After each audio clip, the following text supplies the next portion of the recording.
how Babylonian secret societies penetrated the Jewish religious system. Well, let us return back to the history of secret societies now that we've established this background of understanding. At the time that God led the children of Israel out of their slavery in Egypt, which was approximately 1500 BC, Middle Eastern secret society teaching had existed for hundreds and hundreds of years. In the centuries before Jesus Christ was born, this deadly virus began to penetrate Jewish religious leaders. These Jewish leaders began to dabble in the occult. A Jewish secret oral tradition began to be espoused, distinctly separate. Okay, you got to get this now. It's separate from God's written Pentateuch, or the first 5 books of Moses.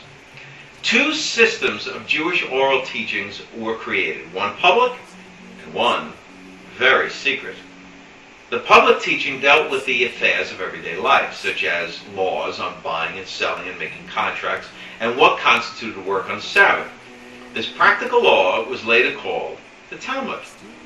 Well, Jesus hated the imposition of this man-made law upon the people because it bound them so tightly to the priests, and it created a frustrating set of man-made standards so that the priest could control the people.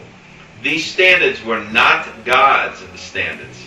Now, the second set of Jewish oral teachings was extremely secret and was classic secret society.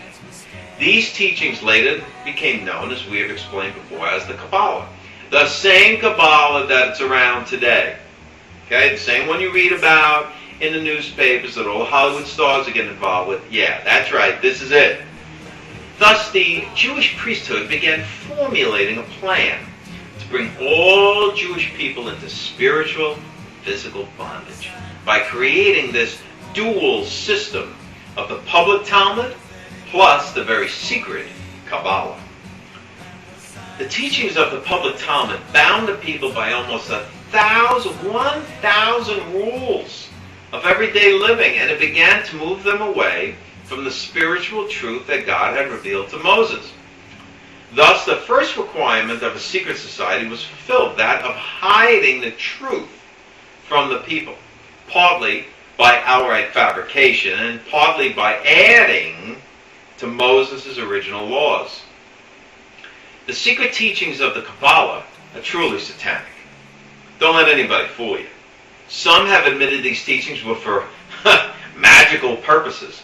Others wrote that the Kabbalah is a subtle poison which enters into the veins of Judaism and wholly infests it.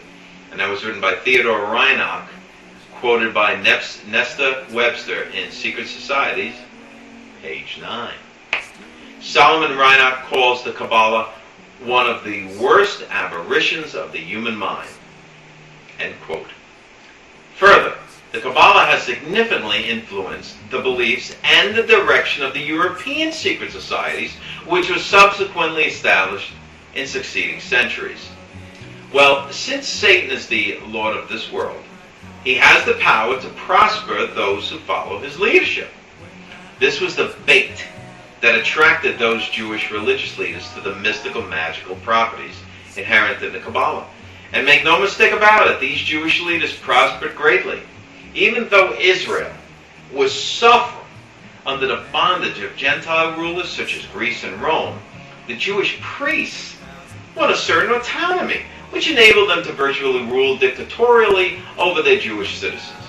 And the common Jewish citizen simply did not understand that these religious leaders had foisted upon them a system which simultaneously put them under the yoke of bondage while elevating the